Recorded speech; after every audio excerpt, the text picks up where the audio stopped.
una parte del examen trata sobre anemias hemolíticas congénitas. Ya habíamos tocado parte de las anemias hemolíticas hereditarias. Y dentro de lo que es anemia hemolítica, habíamos visto que una anemia hemolítica se caracteriza fundamentalmente porque hay una disminución del tiempo de vida media de los eritrocitos, ¿no es cierto? El tiempo de vida media del hematíe, que es de 120 días en promedio, está disminuido. Y estas anemias hemolíticas, ¿por qué se caracterizan? Porque va a haber anemia, obviamente, ¿no? Va a haber anemia, pero es una anemia generalmente normocítica. Es una anemia que tiene reticulocitosis. ¿No es cierto? Entonces, ¿por qué más se caracteriza? Porque hay ictericia, pues, ¿no? Por eso las hemolíticas se traducen en ictericia. Porque como se destruyen los glóbulos rojos, se va a producir esa ictericia. Si la anemia es mucho más intensa, habrá mucho más ictericia, pues, ¿no? Y finalmente, si el proceso es crónico, o sea que el paciente tiene una y otra vez la crisis de hemólisis, va a haber esplenomegalia. Entonces esas son las tres cosas fundamentales que van a definir las anemias hemolíticas. Entonces, dentro de estas anemias hemolíticas habíamos visto, sobre todo en las congénitas, habíamos visto que casi todas son crónicas. Y al ser crónicas, la destrucción de los glóbulos rojos se va a producir ¿en dónde? ¿En dónde, chicos? En el extravascular, chicos, en el extravascular, a cargo del sistema mononuclear fagocítico. ¿Y predominantemente dónde se produce esa destrucción? En el vaso. Por eso hay esplenomegalia, pues el vaso continuamente está produciendo y se empieza a hipertrofiar. ¿Entienden? Entonces, dentro de ellas, solo hay una que se produce a nivel intravascular. Y es una enzimopatía. Es la deficiencia de glucosa 6-fosfato deshidrogenasa. Solo esa es la que se produce a nivel intravascular, a nivel del vaso, a nivel intravascular. Entonces, cuando la destrucción se produce a nivel del vaso, viene el glóbulo rojo, digamos es un esferocito, y obviamente ya no puede pasar por la microcirculación tan fina del vaso, sobre todo los sinusoides, y se destruye. Pues esa destrucción hemos dicho que es una exacerbación de la eritrocateresis. O sea, es el mismo proceso por el cual los glóbulos rojos ya que han cumplido su tiempo de vida media y han alcanzado ya la plenitud de su existencia, se destruyen. ¿Y a cargo de qué células se da esa destrucción? A cargo de los... ¿De quién? De los macrófagos, pues, de los macrófagos del sistema mononuclear fagocítico. ¿Y qué órganos forman parte de ese sistema mononuclear fagocítico? Vaso, hígado y médula ósea. Vaso, hígado y médula ósea. Entonces, cuando la volvamos a la idea original. Si el proceso es crónico, o sea, si los procesos hemolíticos son repetitivos, porque estamos hablando de procesos hereditarios. Si ustedes tienen una deficiencia en algún gen, ¿eso se va a corregir? No se va a corregir, pues no tenemos una varita mágica y ya corrígete deficiencia, ya todos. No hay eso, ¿no es cierto? Entonces, ¿qué sucede? Ese paciente va a tener procesos repetitivos de hemólisis, ¿sí o no? ¿Sí o no? ¿Por qué? Porque su defecto no se va a poder corregir, pues no tenemos un medicamento que pueda corregir ese defecto, sería hermoso. Entonces, como no hay ese medicamento, el paciente va a hacer hemólisis crónicas, crisis hemolíticas crónicas, crisis hemolíticas crónicas. Entonces, producto de esa hemólisis, entonces los macrófagos, esa hemólisis se produce a nivel extravascular, porque es crónico. Entonces los macrófagos, ¿qué hacen con el eritrocito? Captan, lo degradan, pues no, lo catabolizan al eritrocito ¿en qué? En bilirrubina, hierro y aminoácidos, finalmente, eso, ¿no es cierto? Entonces, a diferencia de los procesos hemolíticos a nivel intravascular, por ejemplo, en el caso de esa enzimopatía, de la deficiencia de glucosa 6-fosfato deshidrogenasa, que la hemólisis es a nivel del vaso sanguíneo. Entonces son procesos agudos, El glóbulo rojo se destruye, se hemoliza, ¿y qué se va a liberar? Hemoglobina. Es hemoglobina, pues, ¿no? La membrana se libera la hemoglobina. ¿Qué sucede con esa hemoglobina dentro del torrente sanguíneo? Ahí está, digamos, aquí está la hemoglobina, nosotros somos yo glóbulo rojo, ustedes leucocitos, neutrófilos. ¿Qué pasa con la hemoglobina? Esa hemoglobina no puede estar libre pues, en la circulación. Se une a una proteína, su proteína transportadora que es la aftoglobina. Y la aftoglobina lo va a transportar, ¿a dónde? Al hígado, ¿no es cierto? Entonces esa hemoglobina va a ser degradada en el hígado, pero cuando hay tanta hemólisis, de repente esa destrucción es tan intensa, entonces ¿qué sucede? Que la aftoglobina no es infinita, pues no tenemos aftoglobina para siempre, se empieza a agotar, entonces ya no tiene ese transportador. Entonces, ¿qué pasa? El organismo no puede tener la hemoglobina circulando así, entonces lo empieza a depurar. ¿Por dónde? Por los riñones. Entonces, ¿qué pasa con el paciente? Empieza a tener presencia de hemoglobina en la orina, que es lo que conocemos como hemoglobinuria. ¿Estamos claros, chicos? ¿No es cierto? Entonces, se degrada la hemoglobina. Y eso se traduce en esas orinas color oscuras, color Coca-Cola. Entonces, cuando escuchen orinas oscuras, siempre pónganse a pensar que ese paciente puede estar haciendo una hemólisis. Y esa hemólisis puede ser algo aguda. Entonces, dentro de las anemias hemolíticas hereditarias, tenemos, ¿no?, membranopatías, enzimopatías y hemoglobinopatías. También denominadas anemias hemolíticas corpusculares, porque el defecto hereditario se encuentra dentro del glóbulo rojo, en la estructura del glóbulo rojo. Y el glóbulo rojo, como toda célula, tiene pues su membrana, entonces puede haber defectos en proteínas, en genes que se encargan de la síntesis de las proteínas de la membrana. O defectos en los procesos metabólicos que van a dar la energía al glóbulo rojo. Porque los glóbulos rojos, ¿cómo se mantienen vivos 120 días? Tienen que tener energía, pues, y esa energía la obtienen de procesos bioquímicos, ¿no? Hay dos vías importantes para la obtención de energía del glóbulo rojo. La vía de Ende-Meyerhof y la vía de las hexosas fosfato de las hexosas fosfato. Esas dos vías van a proporcionar energía al glóbulo rojo. Entonces, si hay fallas en estos procesos enzimáticos, se puede producir anemias hemolíticas. Y finalmente, las hemoglobinopatías. Dentro de las hemoglobinopatías tenemos una particularmente importante, que son las talasemias, ¿no? En las talasemias hay un defecto en la síntesis de globina.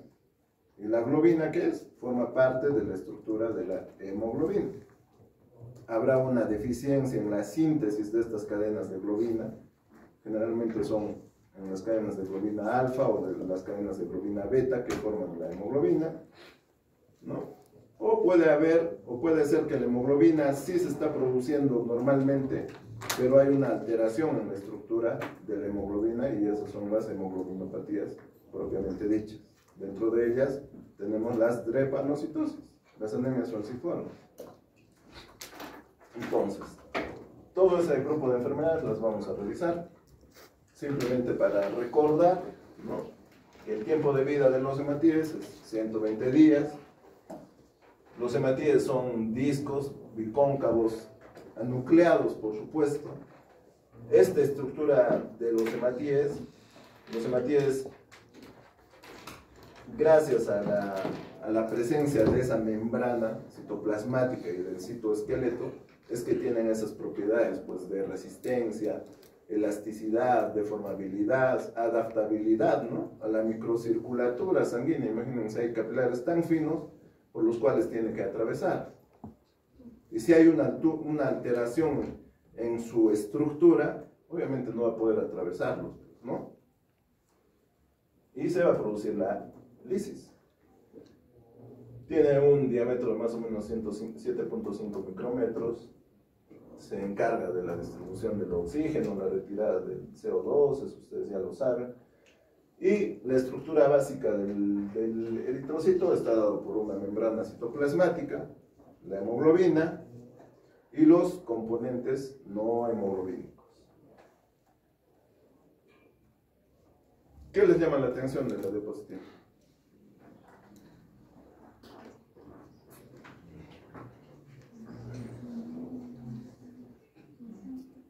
¿Qué les llama la atención?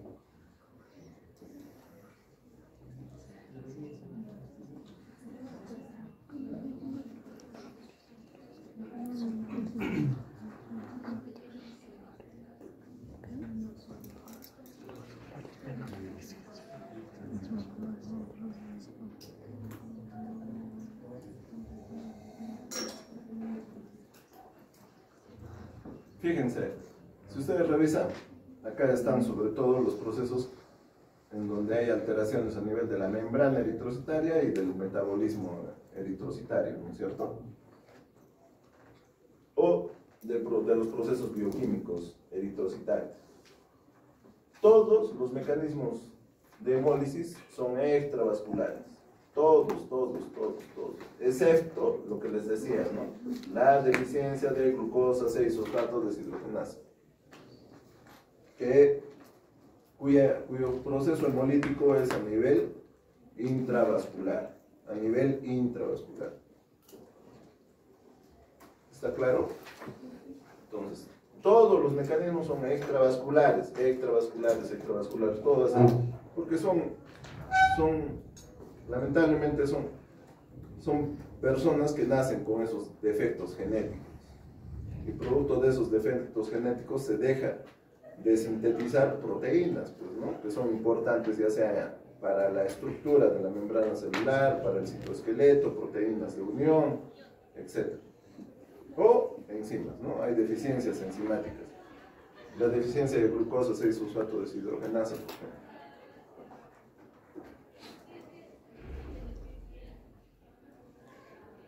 Entonces, para entender lo que es las membranopatías tenemos que hacer un repaso breve de cómo es la estructura, pues, de la membrana de un eritrocito.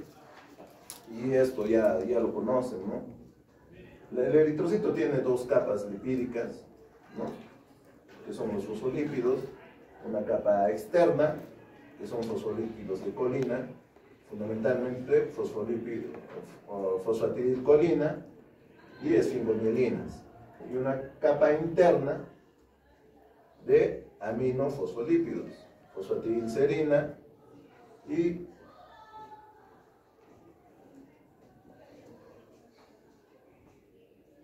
fosfatidilinositol. Al margen de los fosfolípidos también tiene proteínas transmembranas o proteínas estructurales, como esta proteína de la banda 3, que va a atravesar, pues, toda la membrana eritrocitaria, ¿no?, citoplasmática del eritrocito. O las glucoforinas, que tienen receptores y antígenos que son responsables de los grupos sanguíneos.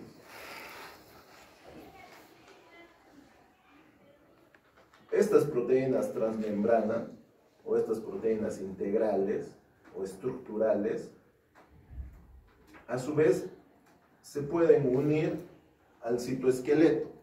El citoesqueleto es una estructura que discurre paralelamente a la membrana interna del eritrocito. Y ese citoesqueleto está fundamentalmente constituido por cadenas de espectrina. Hay cadenas alfa y cadenas de beta espectrina.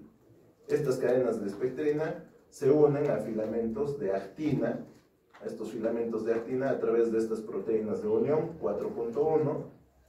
En cambio, las proteínas estructurales, como esta proteína denominada proteína de banda 3, se une a este citoesqueleto a través de las proteínas de unión 4.2, fundamentalmente. Y anquirina. Entonces, al margen, que recuerden que también hay proteínas transportadoras, ¿no es cierto? Las bombas de ATPase. Sobre todo, que van a responsables del equilibrio, ¿no? Del equilibrio hidroelectrolítico. Entonces, puede haber defectos genéticos, tanto en estas proteínas estructurales, en estas proteínas de unión, o en estas proteínas del citoesqueleto. Entonces, ¿en qué se va a traducir esos defectos genéticos? Ustedes saben, si yo no tengo un gen, no se va a poder codificar una determinada proteína, ¿no es cierto? No se va a poder sintetizar una determinada proteína. Entonces, ¿qué va a haber? Va a haber una deficiencia de esa proteína. En este caso, si hay un problema congénito que hace que no se produzca proteínas de banda 3, imagínense cómo va a ser esa estructura de la membrana citoplasmática. Va a haber más porción lipídica que estructural. Entonces, ese residuo de eritrocito, ese residuo de membrana citoplasmática fosfolipídica, en una primera circulación por el vaso, es eliminado. Y se forma un esferocito. Ese esferocito vuelve a circular por el mismo vaso y se va a destruir. Entonces, los defectos pueden presentarse a nivel de esas proteínas estructurales, de las proteínas de unión o de las proteínas que forman parte del citoesqueleto.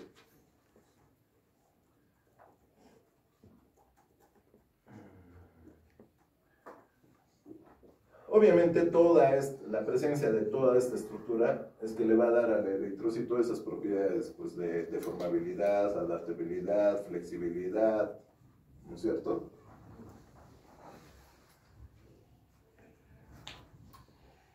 Entonces, ¿qué pasa cuando el eritrocito tiene esos defectos en su membrana? Entonces, va a perder esas propiedades, pues, ¿no? De deformabilidad, de adaptabilidad. Entonces, ese eritrocito va a hacer hemólisis. Por ende, disminuye su tiempo de vida medio. Va a alterarse el flujo pasivo de iones a través de la membrana. Entonces, ¿qué voy a tener? Va a haber una disminución del cociente superficie-volumen. Ese eritrocito tiene menos superficie para el mismo volumen. Y va a haber un mayor flujo hacia el intracelular de agua, sobre todo. Entonces se forma el esferocito y se pierde esa forma habitual de la biconvexidad que tiene el eritrocito normalmente. Entonces el eritrocito se vuelve en una esfera. Por eso sobre todo en la esferocitosis hereditaria. O se vuelve en un eliptocito en forma de una elipse, en el caso de la eliptocitosis hereditaria. O tiene una parte clara central que asemeja a una boca en el caso de una estomatocitosis hereditaria.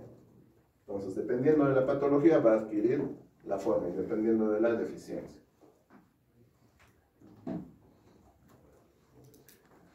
Entonces, esferocitosis hereditaria, su otro epónimo es la enfermedad de Minkowski-Chaufa. Es un problema mucho más común en Europa. Y la esferocitosis hereditaria es la anemia hemolítica congénita más frecuente. O sea, esta es la anemia hemolítica congénita más frecuente de todas las que hemos visto en la clasificación. Fíjense, 1 de cada 2.000 individuos caucásicos la padecen. Es heterogénea en cuanto a su gravedad clínica. Hay formas de presentación leve, hay formas de presentación moderada y hay formas de presentación severa, ¿no? Leve, el paciente está asintomático, no tiene ni anemia y de repente le hacen un examen, un hemograma y encuentran simplemente una reticulocitosis. Pero como la intensidad de la destrucción de las células está compensada por esa reticulocitosis, no tiene pues síntomas. O por problemas hereditarios familiares se le hace exámenes y se descubre que tiene este tipo de enfermedad. Las moderadas, ¿no? Ya se caracteriza por la presencia de anemia y la presencia sobre todo de hemólisis crónica, ¿no? ¿Cuáles son los síntomas de anemia hemolítica crónica? Ya lo saben ustedes: anemia, ictericia, esplenomegalia. Y las severas, cuando ese paciente requiere pues soportes transfusionales, ¿no? ¿Por qué? Porque las crisis hemolíticas son intensas.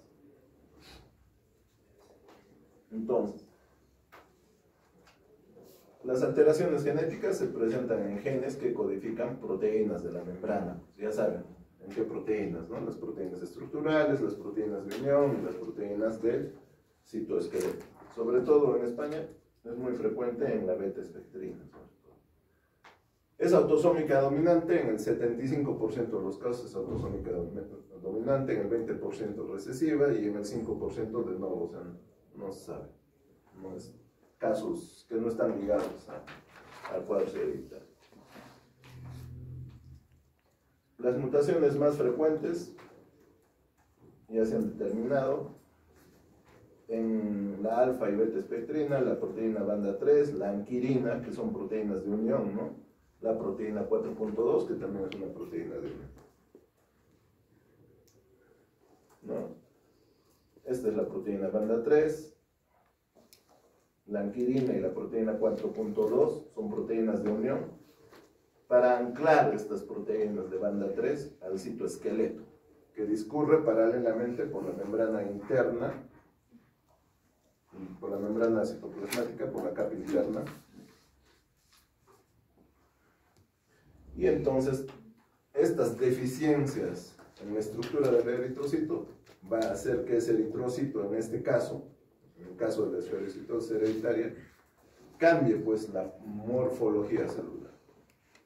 De ese disco bicóncavo que normalmente es un eritrocito, va a pasar a ser un esferocito. O sea, tiene un volumen, contiene el mismo volumen, pero tiene una menor superficie celular. Hay menor superficie celular. Entonces es como su nombre lo indica, es una esfera, pues, ¿no? Fíjense.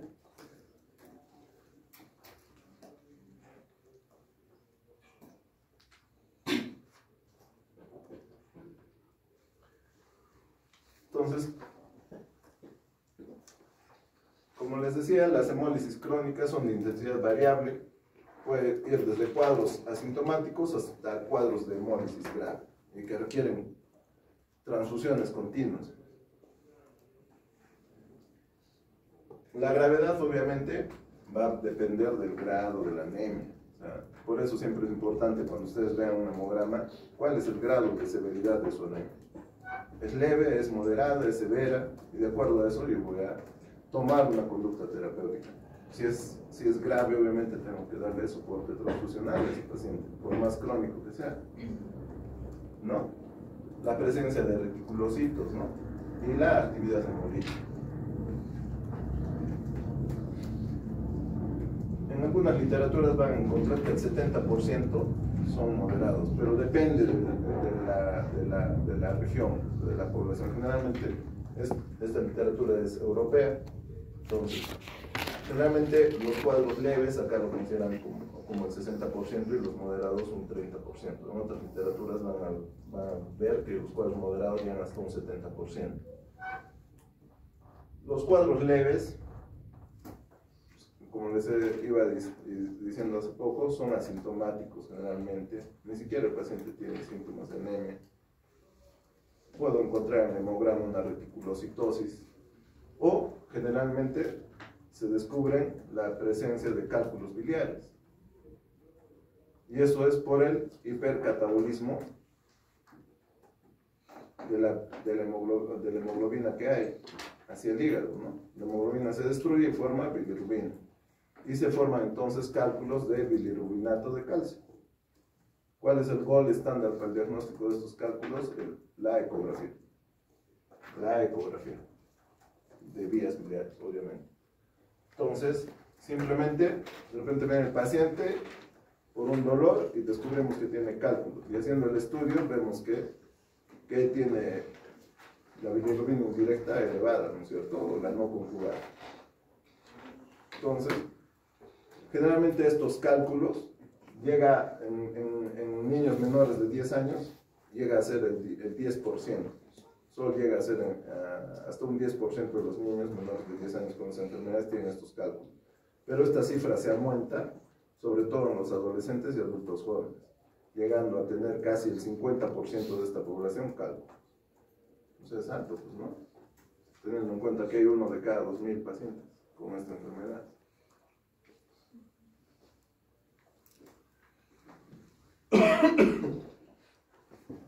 El otro punto importante es que, si bien es cierto, los pacientes pueden estar asintomáticos y tranquilos, si estos pacientes sufren crisis infecciosas, virales sobre todo, pueden desarrollar crisis hemolítica. Entonces, de lo que están teniendo un cuadro leve, pueden hacer un cuadro moderado, pueden hacer un cuadro severo. ¿Está claro? Entonces, o pueden hacer crisis aplásicas, por ejemplo, si se infectan con parvovirus B19. Entonces, los cuadros moderados, 30%. En los moderados, obviamente, ya hay síntomas de anemia, pues, síntomas de anemia hemolítica crónica. Anemia, ictericia, esplenomegalia. La intensidad de la ictericia está en relación a la intensidad, pues, de la anemia hemolítica, ¿no? O sea, cuánta hemoglobina se está destruyendo. Y las graves, obviamente las graves se caracterizan no solo por lo anterior, sino porque son pacientes que tienen anemias severas, pues que requieren soporte transfusional. Sobre todo eso caracteriza a las graves, porque son pacientes que necesitan soporte transfusional. Entonces, muchas veces las crisis se van intensificando y también se va intensificando el soporte transfusional. Hay que hacerle constantemente soporte transfusional y eso trae consecuencias también, la hemocromatosis sobre todo. ¿Por qué? Porque el exceso de hierro de los glóbulos rojos que se le transfunden se empieza a acumular en el hígado o en el miocardio. Produce problemas a nivel cardíaco. Entonces, el 10% generalmente son graves. Entonces, ¿qué hacemos para solucionar todos estos síntomas del paciente? ¿Qué hacemos? Esplenectomía. ¿Dónde se está destruyendo? ¿Dónde se destruyen los glóbulos rojos? En el vaso. Entonces, si es el órgano que a priori produce la destrucción de esos glóbulos rojos, entonces lo mejor es extraer el vaso. Y el vaso no se puede extraer por una laparotomía. Laparotomía significa cortar, pues, abrir la cavidad abdominal con una incisión. Si no, hay que hacer una laparoscopía. Entonces, las esplenectomías se realizan por vía laparoscópica. Y obviamente, ¿de qué pacientes estamos hablando? ¿Adultos o infantes? pequeños, niños pequeños, ¿no? Porque ya han nacido con ese defecto y empiezan a hacer esas crisis hemolíticas, Entonces, ustedes saben, no le va a hacer una esplenectomía a un niño de 5 años, 4 años, 3 años, 2 años, porque lo estaría condenando a tener cuadros de sepsis por gérmenes encapsulados, porque el vaso ayuda mucho a la maduración de la inmunidad. Entonces, ¿qué tenemos que hacer? Diferimos la esplenectomía. Generalmente los esplenectomizamos por encima de los 7 años. Y antes de la esplenectomía, todos estos pacientes tienen que ser vacunados contra gérmenes encapsulados, neumococo o estreptococo pneumoniae, Neisseria meningitis y Haemophilus influenzae. Entonces, estos pacientes tienen que recibir esas vacunas antes de ser esplenectomizados. Posterior a la esplenectomía, incluso se recomienda la administración de penicilina B, 150 miligramos 2 veces al día por 2 años después de la esplenectomía. Todo esto reduce la posibilidad de sepsis, sobre todo por neumococo, porque se fallecen los pacientes por esa sepsis.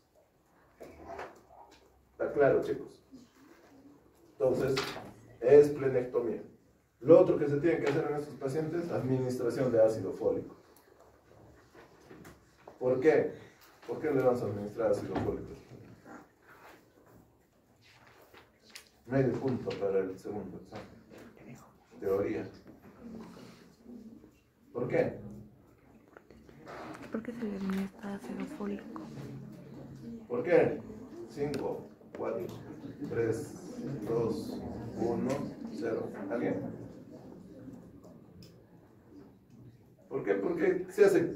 ¿Qué cosa es lo que está exacerbado en el recién nacido o en esos niños? Lematopoiesis, pues chicos, lematopoiesis. No tienen, si se están destruyendo sus glóbulos rojos, tienen que formar nuevos glóbulos rojos, ¿sí o no? ¿Y eso es donde se produce? En la médula ósea. ¿Y qué es lo que necesito darle para que no me haga, digamos, una anemia megaloblástica? Porque acaso eternamente están los sustratos para siempre. Ácido fólico, pues tengo que darle ácido fólico, porque recuerden que la reserva solo dura 3 meses en condiciones fisiológicas normales. Pero aquí estamos hablando de una eritropoiesis exacerbada y frecuente, ¿no? Según el ritmo de la destrucción celular. Entonces tengo que darle ácido fólico mínimo 1 miligramo por día.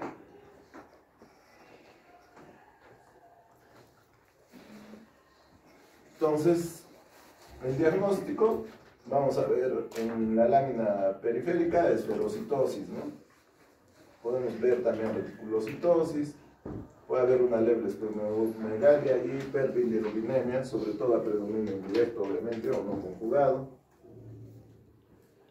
El test de EMA es el test diagnóstico por excelencia, es el test de la eosina 5-malaimida, que es de mayor sensibilidad y especificidad. Les dejo de tarea, revisen los chicos. Antes lo que se hacía era el test de fragilidad osmótica, ¿no? Los glóbulos rojos se ponían en un medio hipotónico y se supone que como su membrana no hace un adecuado intercambio de iones y agua, se empiezan a alisar. Entonces, ese era el método diagnóstico. En la mayoría de casos, 75% de los casos presentan una historia familiar de esferocitosis, ¿no? Papá, mamá o ambos, ¿no? En los casos de los homocigotos. Porque ¿quiénes hacen mayor enfermedad? ¿Los homocigotos o los heterocigotos? Homocigotos. ¿Por qué? Porque han heredado un gen de la mamá y han heredado otro gen del papá, pues de ambos. Entonces hacen enfermedad. Hay una hiperbilirubinemia con esplenomegalia en el hemograma, donde se encontró un BCM bajo. un volumen corpuscular medio bajo, pero con una concentración de hemoglobina corpuscular media alta. Hay una reticulocitosis, que es lo que me va a poder hacer un diagnóstico diferencial con las anemias hemolíticas autoinmunes. El test de Coombs, ¿no? El test de Coombs acá tiene que ser obviamente negativo, porque si esto fuera positivo, estamos frente a una anemia hemolítica autoinmune, chicos. La prueba de fragilidad osmótica, ¿no? Aumentada.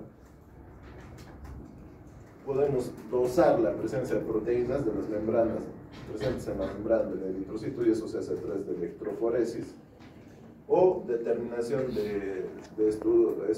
determinación mutacional de defectos genéticos, ¿no? A través del PCR en tiempo real, etc. Esplenectomía, lo que habíamos hablado, ¿no? Esplenectomía, ¿en qué casos está indicado? En moderados y severos. Sobre todo en esos casos está indicado la esplenectomía. Si el paciente ya me está haciendo complicaciones por exceso de transfusión, por un exceso de transfusiones sanguíneas, tenemos que, porque le va a traer problemas endocrinológicos, problemas cardíacos y problemas en el hígado. Entonces, ¿a qué? Esplenectomizarlo. Ya les he dicho, la esplenectomía es vía laparoscópica, hay que dar profilaxis antibiótica después de la esplenectomía, hay que vacunar a los pacientes contra esos 3 gérmenes encapsulados, soporte transfusional, sobre todo en los casos graves, ¿no es cierto? Ácido fólico, porque hay un incremento en los procesos de eritropoiesis, y a veces en neonatos se usa la eritropoietina, que estimula la producción de hematías, ¿no? La eritrocitosis congénita es menos frecuente, es mucho menos frecuente, y y no tiene mucha relevancia porque la mayor parte de los casos de los pacientes que padecen esta enfermedad son asintomáticos, la mayor parte. Entonces, es autosómica dominante, las hematías adaptan esta forma, ¿no?, del eritrocito. Los más frecuentes son asintomáticos y muy rara vez hacen anemias muy graves, ¿no? Ahí en los defectos están las uniones laterales de las proteínas de la membrana, proteínas 4.1, espectrinas. La resistencia osmótica es normal acá, es normal, a diferencia del anterior, ¿no? Acá están los eritrocitos en un paciente con eritrocitosis hereditaria. En la estomatocitosis, más hay un problema en la permeabilidad de la membrana de la hematía a los cationes bivalentes. Ojo con eso. En la estomatocitosis no me sirve de nada la esplenectomía.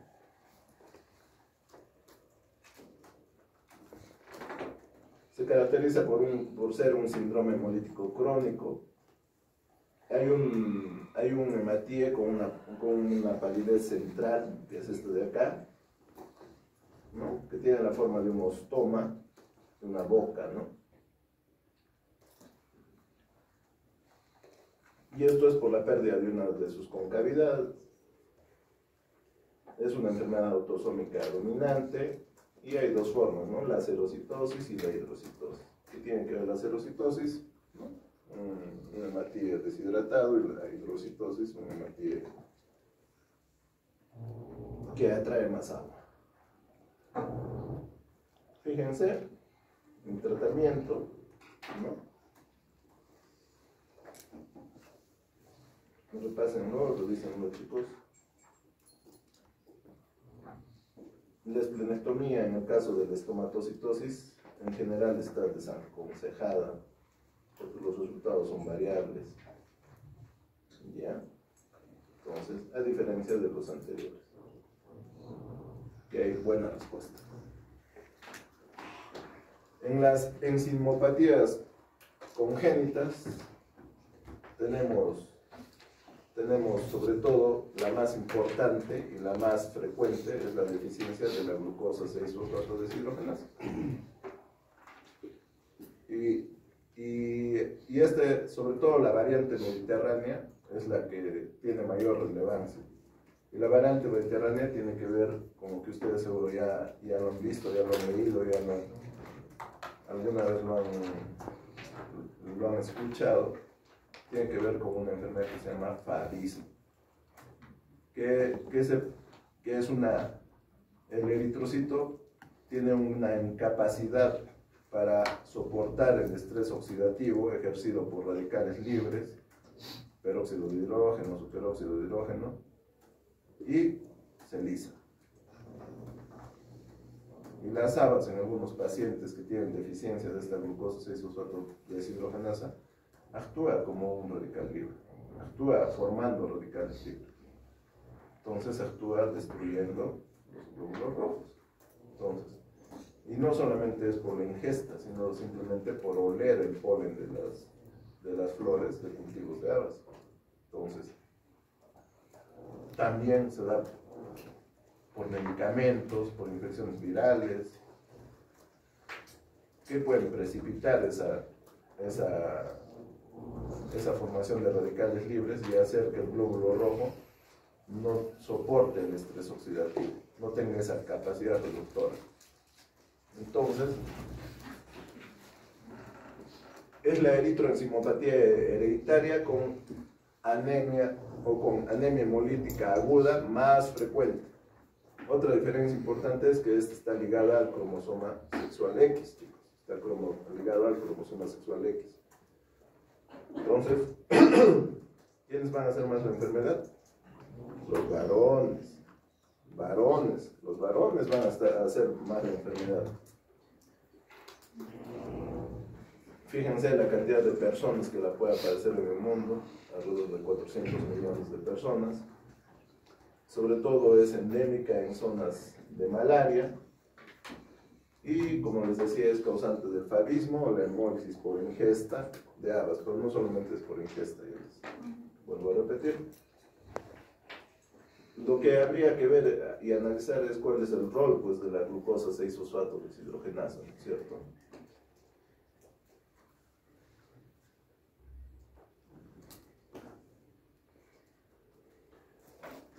Su rol importante es como parte de la vía de las pentosas fosfato.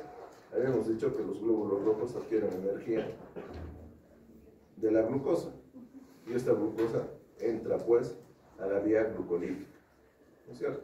Dentro de la hemoglobina, dentro del citoplasma, ¿no? Dentro del citoplasma. Entonces, ¿qué sucede en el citoplasma? Tenemos dos vías, la vía de las pentosas fosfato y la vía de Erdős-Mayer. Estas vías, ¿para qué se dan fundamentalmente? La vía se dan para la síntesis de ATP. Y el ATP también es fundamental para mantener la estructura del glóbulo rojo. ¿A través de qué? A través de las ATPasas, pues, ¿no es cierto? Las bombas de ATPasa, ¿no es cierto? Entonces, esas bombas ayudan a mantener la forma del glóbulo rojo. Y la glucosa 6-fosfato deshidrogenasa proporciona al eritrocito esa capacidad reductora, esa capacidad de hacer frente a la presencia de radicales libres que se puedan generar. Las radicales libres de dos tipos, superóxidos y peróxido de hidrógeno, ¿no? Y de esa manera va a evitar el estrés oxidativo celular. Hay varias variantes patológicas, mediterránea, asiática, africana. La que nos interesa es la variante mediterránea, que está ligada al favismo. Y puede haber mutaciones de nuevo, ¿no? Entonces, ¿qué sucede cuando los hematíes son sometidos a sustancias oxidativas? No tienen pues esa capacidad para neutralizar estas sustancias oxidativas, ya sea peróxido de hidrógeno o superóxido. Entonces, ¿qué sucede? Inmediatamente la hemoglobina se precipita. Se precipita y se adosa a la membrana, a la parte interna de la membrana citoplasmática del glóbulo rojo, como ustedes ven ahí. ¿Y qué se forma? Se forman los cuerpos de Heinz. Los cuerpos de Heinz, que no es más que hemoglobina precipitada.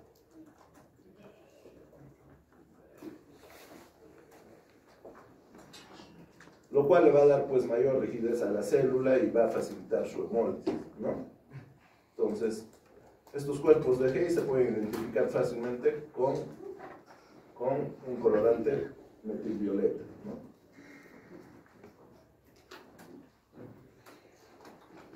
No hay una clínica habitual, pero sí hay algunos antecedentes en estos pacientes. Generalmente durante el periodo neonatal han hecho crisis de ictericia neonatal, eso es un antecedente relevante. Y el cuadro de hemólisis intravascular es agudo, ¿no? Y el cuadro agudo se caracteriza por malestar, dolor abdominal, lumbar, orinas oscuras. Y esto siempre hay un antecedente de haber tenido un proceso infeccioso viral, sobre todo, haber estado expuesto a fármacos, haber ingerido habas, lo cual ha desencadenado un proceso oxidativo. No hay un tratamiento, chicos, para este tipo de pacientes. Las crisis son autolimitadas. ¿Qué significan autolimitadas? Que se van a resolver solos. Pero obviamente yo tengo que darle un tratamiento de soporte a ese paciente. Porque a veces las crisis hemolíticas son tan agudas que el paciente hace anemias muy severas, pues. Entonces va a venir a la emergencia muy pálido. Doctor, hace 2 días mi hijo estaba completamente sano, no tenía nada. Y desde hace 2 días empezó con malestar general, empezó a orinar orinas oscuras y ustedes lo ven en esto con una palidez marcada, pues taquicárdico, le hacen un hemograma y generalmente sus hemoglobinas son menores a 7. ¿Me entienden?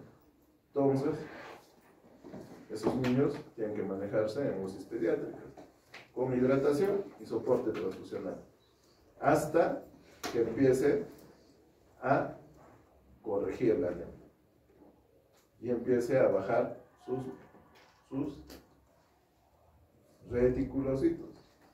¿Por qué cosa va a estar elevado en este paciente? Sus reticulocitos, por eso son anemias hemolíticas, ¿no es cierto? Las formas crónicas son raras, la verdad. Y lo que hemos dicho, ¿no? Hay una mayor frecuencia de ictericia neonatal como antecedente. ¿No? Estas son las 2 vías, la vía de las pentosas fosfato y la vía de Enden-Meyer-Hoff. En la vía de Enden-Meyer-Hoff se forma sobre todo el NAT reducido y también las moléculas de ATP, pues, que son fundamentales. ¿Sí? Entonces, ya. Lo dejamos ahí, chicos.